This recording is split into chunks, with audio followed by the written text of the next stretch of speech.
What are the 12 forgotten principles of public health?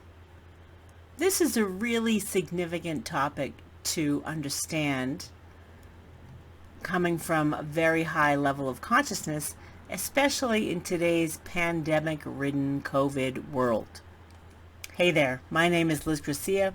I'm your happy host of your weekly dose of higher consciousness that you can find on YouTube at trumpeteroftruth.tv.com and on my podcast at trumpeteroftruthradio.com. This is the place to discover what I call the foundational basics and essential understandings for raising your level of consciousness and building a better life.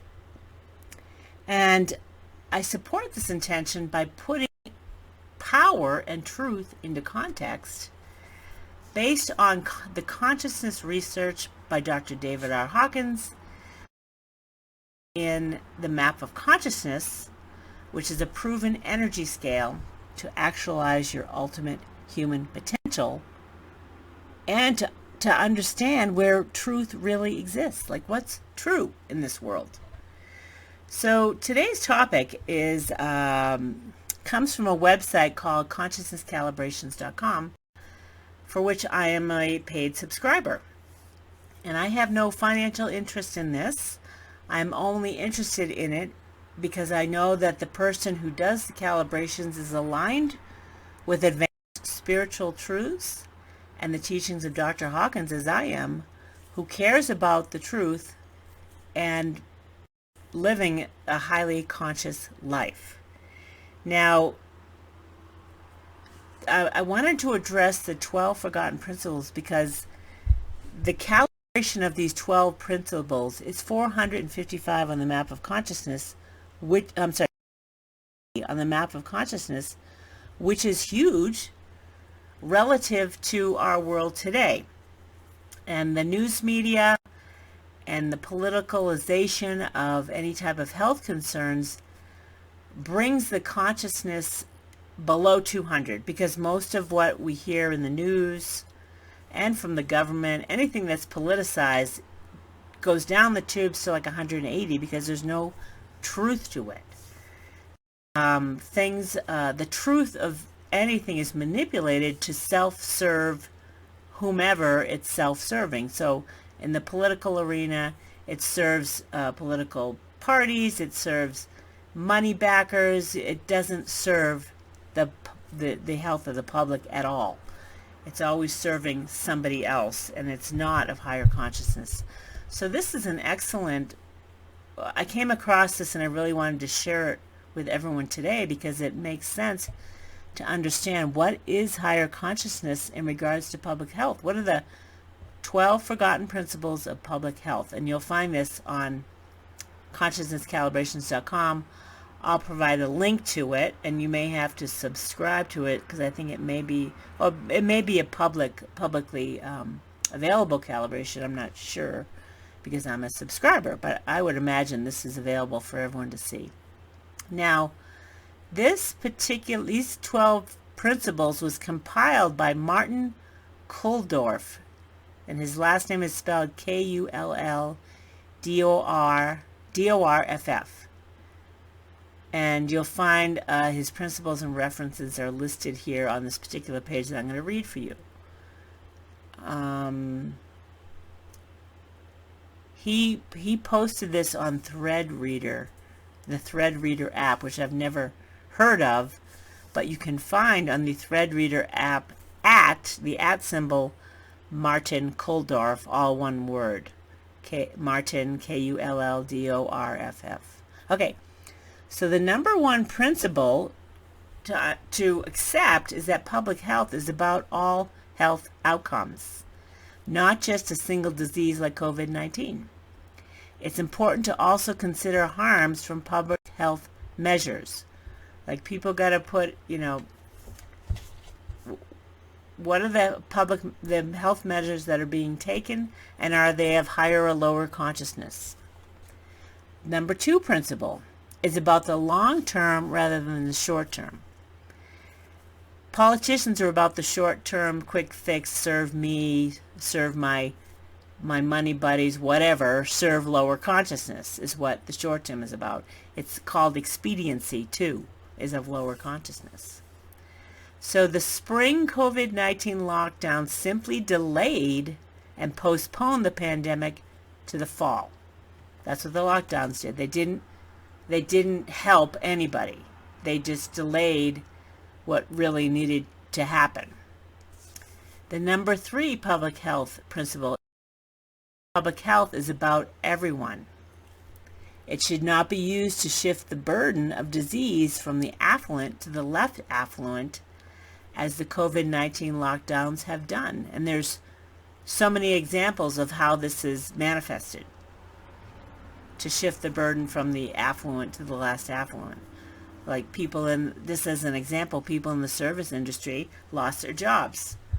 That's a huge example of shifting the burden from the affluent to the less affluent.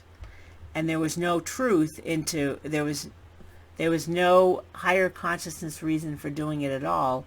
In fact, it's of lower consciousness what the government ended up doing. Number 4, public health is global. Public health scientists need to consider the global impact of their recommendations. This is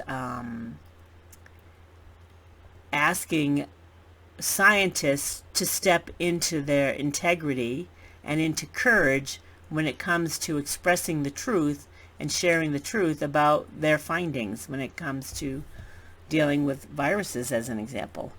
And there are scientists, brilliant scientists all over the world that have been studying coronaviruses for decades. It's not something new to them.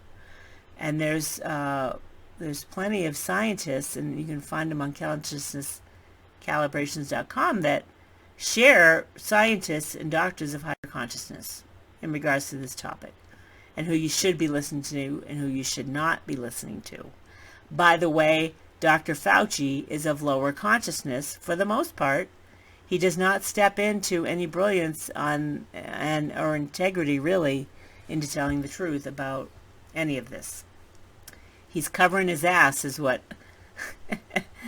there's an energy called cover your ass, which is of lower consciousness. It's self-serving. It doesn't help the public.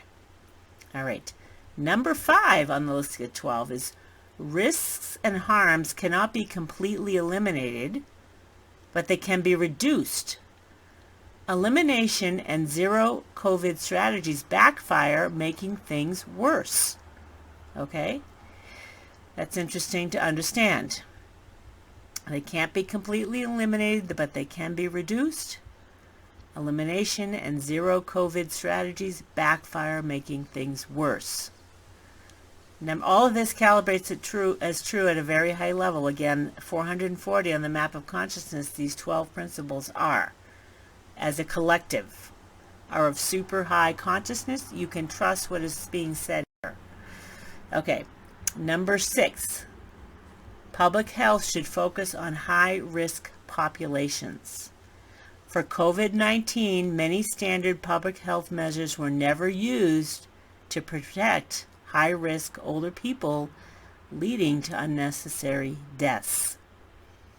So, likely because of the politicalization of this whole thing, and people wanting to be right and to serve their political aspirations, risked the health of others and ignored standard public health measures. They just ignored them.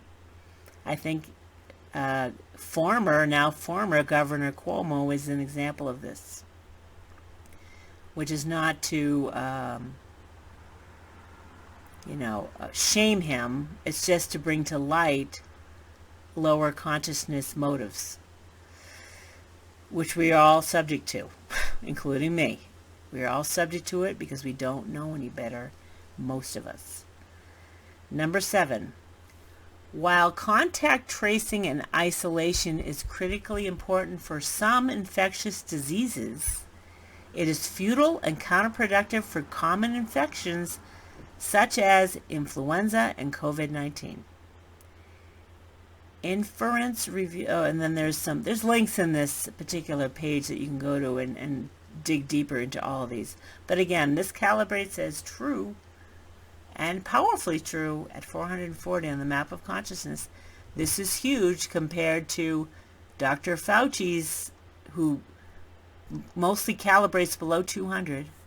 So it's below 200 or 10 to the 200th power. His recommendations typically are below that versus 10 to the 440th power, which are the recommendations here and understandings. Number 8.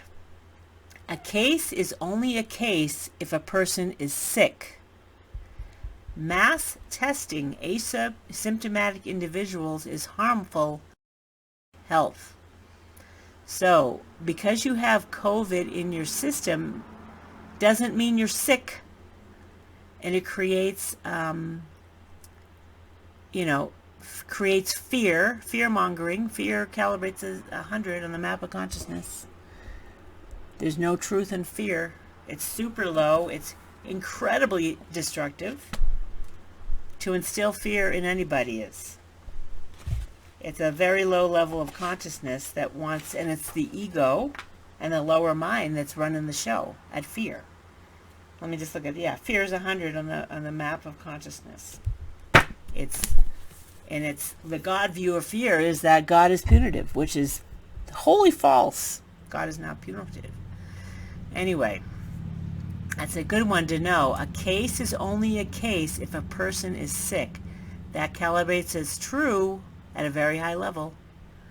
Mass testing asymptomatic individuals is harmful to public health, but because it creates this fearfulness that, millions of people could carry the COVID virus within them and not get sick, period. So that's important to know. Number 9, public health is about trust. To gain the trust of the public health officials and the media must be honest and trust the public. Shaming and fear should never be used in a pandemic. I just did a whole podcast about shame, which is the lowest level of consciousness available to us. Well, not really, but it's the lowest one on the map of consciousness. To shame people into wearing masks, to shame people into social distancing, to shame people into locking themselves down is of the lowest consciousness, bordering on, it is evil, essentially. There's evil in that.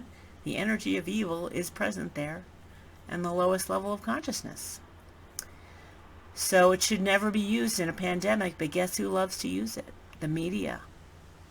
The media, many of them calibrate 200 or below on their reporting of the COVID-19 pandemic. You gotta align with news agencies that are of higher consciousness. Most national news media is not. And if you go to consciousnesscalibrations.com, he's got the most up-to-date list of news sources that you can trust. Okay, here's the next one. So shaming and fear should never be used in a pandemic. This calibrates as true at a very high level. Number 10. Public health scientists and officials must be honest with what is not known. For example, epidemic models should be run with the whole range of plausible input parameters. So that's just interesting. Number 10. Number 11. In public health, open, civilized debate is profoundly critical. Open, civilized debate is profoundly critical. Notice I said civilized, not uncivilized. Censoring, silencing, and smearing leads to fear of speaking, herd thinking, and distrust. Censoring, silencing, and smearing leads to... I spoke... All right, let me read this again. Censoring, silencing, and smearing leads to fear of speaking, herd thinking, and distrust. Again, all of this is of lower consciousness. Lower consciousness in mass consciousness is self-destructive. It brings everybody down. It's destructive to the world and all that we know. Number 12. It is important for public health scientists and officials to listen to the public who are living the public health consequences. This is super important. They got to get out of their own heads. Public officials that are borderline, mired in politics are not helpful at all. They're self-serving and fearful. So let me read this again. Number 12. This is the last principle. Number 12 in the Forgotten Principles of Public Health. This is so interesting and super helpful. It is important for public health officials and officials to listen to the public who are living the public health consequences. This pandemic has proved that many non-epidemiologists understand public health better than some epidemiologists, ironically. And if you subscribe to consciousnesscalibrations.com, you're going to find so much that you think is true because the media is telling you it, or you think is true because you think the wolf in sheep's clothing is telling you the truth. And as what's the word I want to use? I mean, Dr. Fauci, he's a bit of a problem. And that he is covering his ass, and he doesn't have any courage to speak the truth, for the most part. Anyway, so that's today's weekly of higher consciousness on public health that I think is super important to all of us. And when you read or listen to something that's of higher consciousness, like there's peace can come over you. Like I can feel the shift just by reading something that's reasonable and rational, which is what the 400s is, reason and rationality. So if you like what's going on here and you want to align with higher truth and integrity and power to create and live the life that you really want to live, I'd recommend you subscribe to this podcast or one like it or videocast that cares about the truth and the well-being of all of us. My name is Liz Gracia. I'm the founder of your weekly dose of higher consciousness that you can subscribe to on my YouTube channel at trumpeteroftruth.tv.com or on the podcast at trumpeteroftruthradio.com. Or if you want to align with more online courses and education that is intended to raise your level of consciousness on many topics, head on over to the mindbodyspiritnetwork.com and subscribe to our newsletter or our push notifications, or find a course or event that you're really hoping to align with right now. I'll see you next time. Next week is 101 ways to, what the heck is it? Happiness, I think. I'm pretty sure it's happiness. Let me look. I'm covering 101 ways to happiness. Number 24. And then the week after that is our weekly dose of higher consciousness quiz, where I share consciousness calibrations of sweeteners and artificial sweeteners. And that's a really fun one to just get the lowdown on that. Although we all basically know, but it's really interesting to put it all into context based on consciousness calibrations. Which sweeteners of the higher are of the highest consciousness and which are below 200 and destructive in general if consumed in large quantities. Let me qualify that by saying, if you balance out some of the low vibe stuff with something else, it's a non-issue, but it's good to put them all into context. I'll see you then.